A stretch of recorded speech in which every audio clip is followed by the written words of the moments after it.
Arab Bedouins' prophecy. From millennium past, there were two types of Arabs, city dwellers and Bedouins.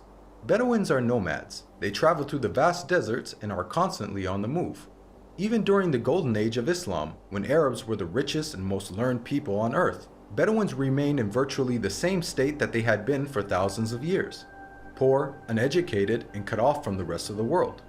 Yet Muhammad, peace be upon him, foretold that these Arab Bedouins of his region would one day compete with one another in the construction of tall buildings. "Now tell me of the last hour," asked the man. The Prophet replied, "That you see the barefoot, unclothed Bedouins competing in the construction of tall buildings." Today we find in the Arabian Peninsula, the Bedouins who used to be impoverished herders of camels and sheep are now not only competing with one another, but also the entire world to construct the world's tallest buildings. How did one of the poorest people on earth, who literally wore rags, become the wealthiest nations on earth? One thing that made this rapid change possible was the discovery of oil. The seemingly empty deserts of the Bedouins had it in abundance. They went from camels to Cadillacs in a single generation. The construction of tall buildings among the Arab Bedouins has even reached Mecca, Muhammad's city of birth. The last few decades have seen a massive surge in building construction in Mecca. The famous Mecca Clock Tower is currently the third tallest building in the world. In order for such construction to be possible, many of Mecca's ancient mountains had to be demolished in order to make room for the tall buildings that had sprung up. Amazingly, this is also something that Muhammad had foretold. He said, "The hour will not be established until the mountains are moved from their places." This tremendous feat of demolishing entire mountains has only been made possible in the 20th century with the advent of technology such as explosives. It's important to point out that Muhammad himself was a simple man and wanted other Muslims to maintain that simplicity. He did not like Muslims to be extravagant. So, if he wanted to will this prophecy to become true, he would have to encourage the Arabs to build tall buildings, yet he never did. Spread of sexual immorality and disease. Muhammad, peace be upon him, revealed that the Day of Judgment would not take place until sexual immorality had become so prevalent and normalized that it would begin to be carried out even in public places. He said, "The hour will not be established until people fornicate with each other in the road, just as donkeys fornicate." Today we live in a world where we are being constantly bombarded with explicit sexual imagery, be it in TV, film, or advertising. And with the advent of the internet, pornography has now become readily available at any time in any place. In fact, we are finding more and more stories in the news of people being arrested for having sex in public. And an interesting side note is that the Prophet Muhammad, peace be upon him, described what will be the consequences of such widespread sexual immorality. He said, "Never does sexual perversion become widespread and publicly known in certain people without them being overtaken by disease that never happened to their ancestors who came before them." The increase of sexual immorality has seen the emergence of previously unheard of diseases such as AIDS, just as the Prophet Muhammad had forewarned. A world steeped in interest. Muhammad, peace be upon him, claimed that the practice of interest would one day become so dominant that even those who try to avoid it will still feel its impact. He said, "A time will come upon mankind when they will consume interest. Whoever does not take from it will be afflicted by its dust." This clearly describes the state of the world economy today. In the modern world, it is almost impossible to avoid dealing with, or at the very least being impacted by, interest. Just think about how many people have interest-bearing bank accounts and buy things using credit cards. Even if one somehow manages to avoid dealing in interest directly, almost every aspect of our lives is impacted by it. Central banks influence the purchasing power of our money, and virtually every country in the world, even those considered to be wealthy, are drowning in interest-based debt.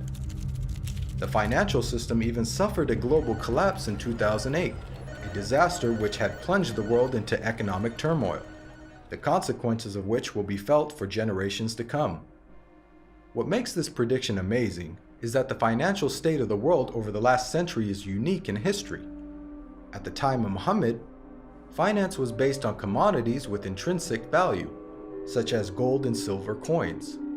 Gold and silver have been used as the most common form of currency throughout history.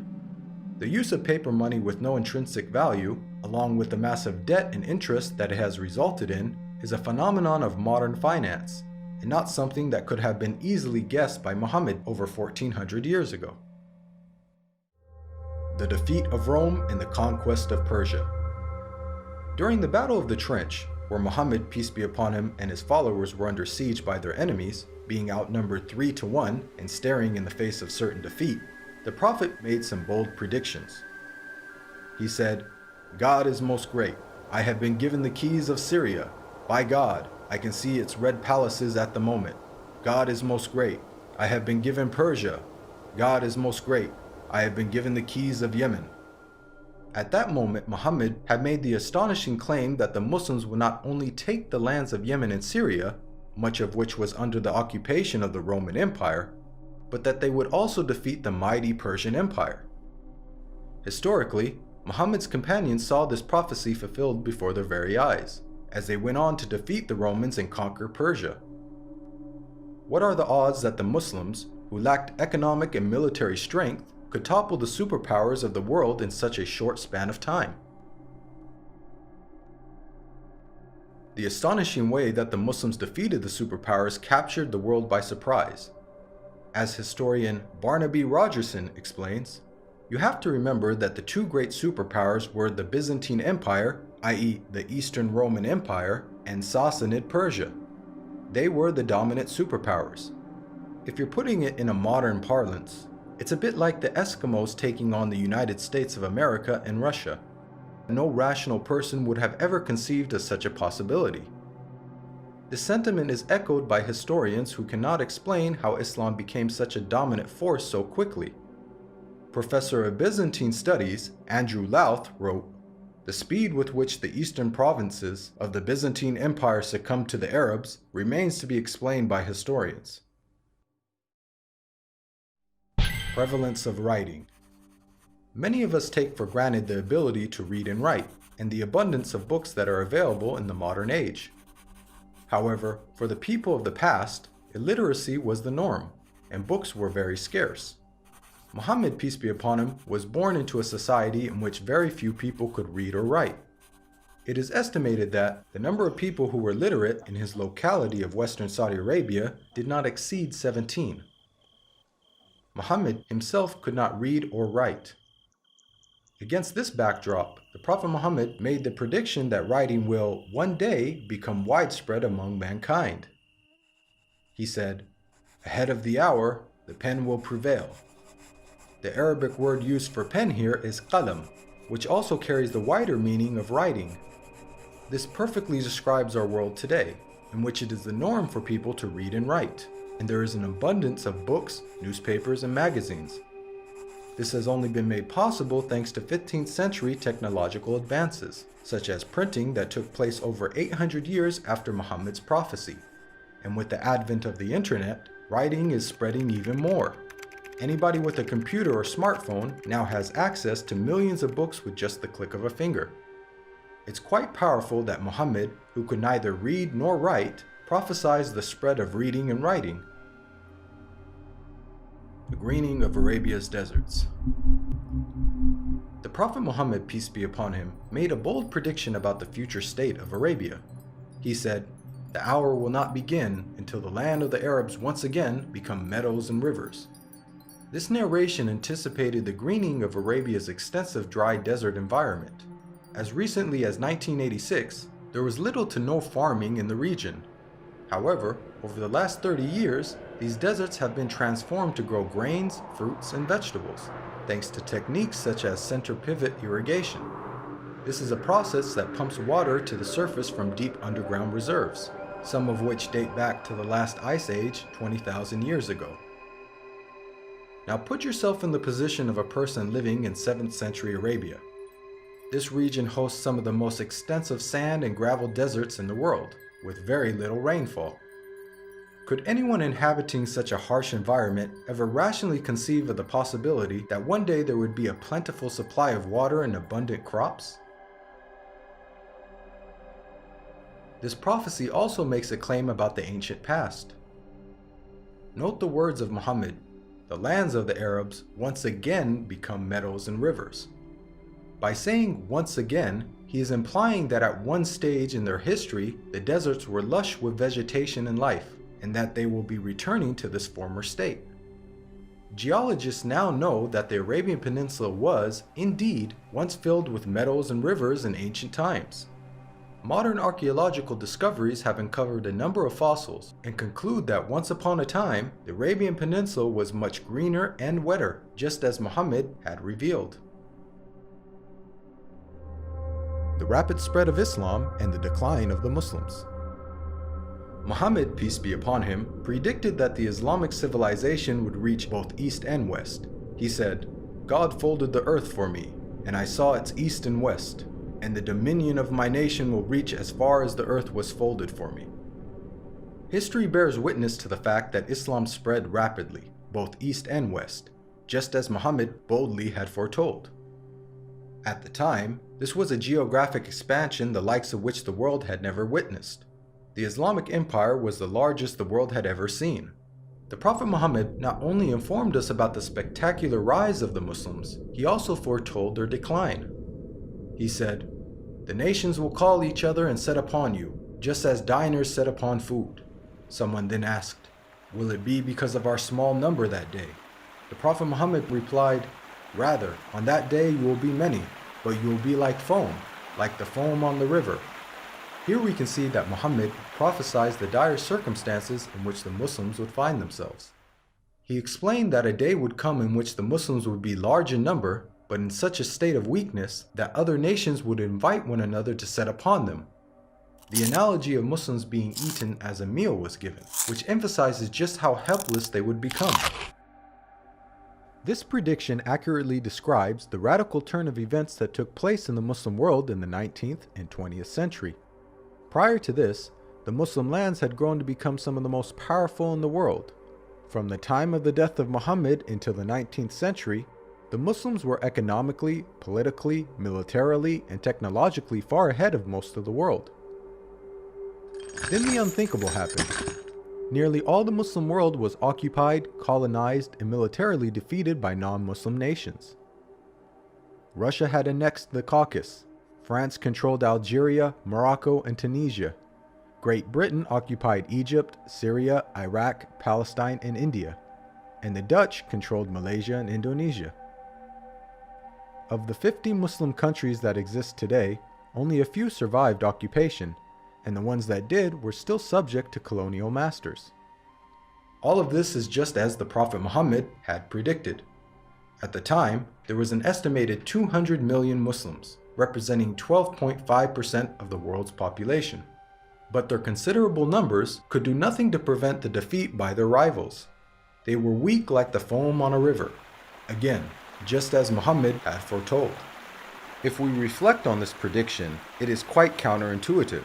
If this prediction was guesswork, then it would have made more sense to state that the Muslims would be diminished in number, and that would be the cause of their weakness. Yet Muhammad predicted the exact opposite. A paradoxical situation of the Muslims being vast in number but very weak, and it came true. Historically speaking, when religions lose their influence on the world stage in such a way, it is usually followed by a stagnation or decline in the number of their followers. Yet Muhammad foretold the exact opposite with regards to the religion of Islam. He said that it would continue to grow in terms of the number of followers, to the extent that it would eventually enter every household. He said, "This matter will certainly reach every place touched by night and day. God will not leave a house or residence, except that God will cause this religion to enter it." Today we are witnessing this prophecy unfold before our very eyes. Islam is currently the fastest growing religion in the world, with nearly 1 in 4 people on earth being a Muslim, and is forecasted to be the world's largest religion by the year 2070. This is despite Islam being constantly attacked by the media, the colonization of Muslim lands, and the many wars that have been waged in the Muslim world.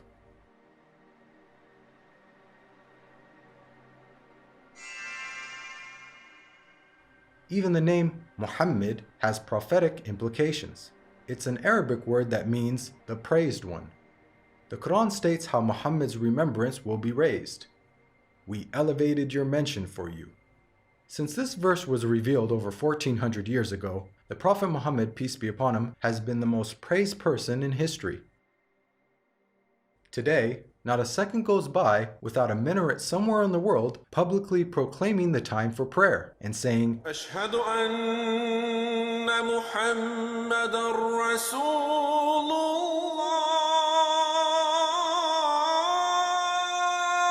I bear witness that Muhammad is the messenger of God. أشهد أن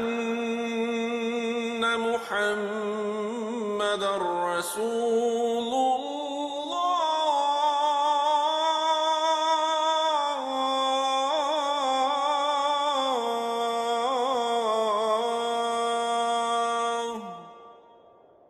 Moreover, the name Muhammad is consistently the most popular name given to newborns across the globe.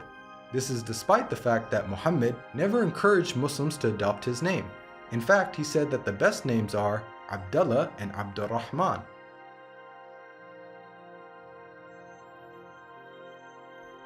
Now, we've analyzed a number of the Prophet Muhammad's prophecies, which were made over 1400 years ago, and have seen how he has accurately foretold many things. Purely from the standpoint of basic probability, for someone to accurately guess about such future events, which spanned across multiple nations in different time periods, many of which were outside the sphere of Muslim influence, to give so many predictions without making a single mistake is utterly impossible. Today, millions of people believe in false prophets and follow false systems for guidance in life.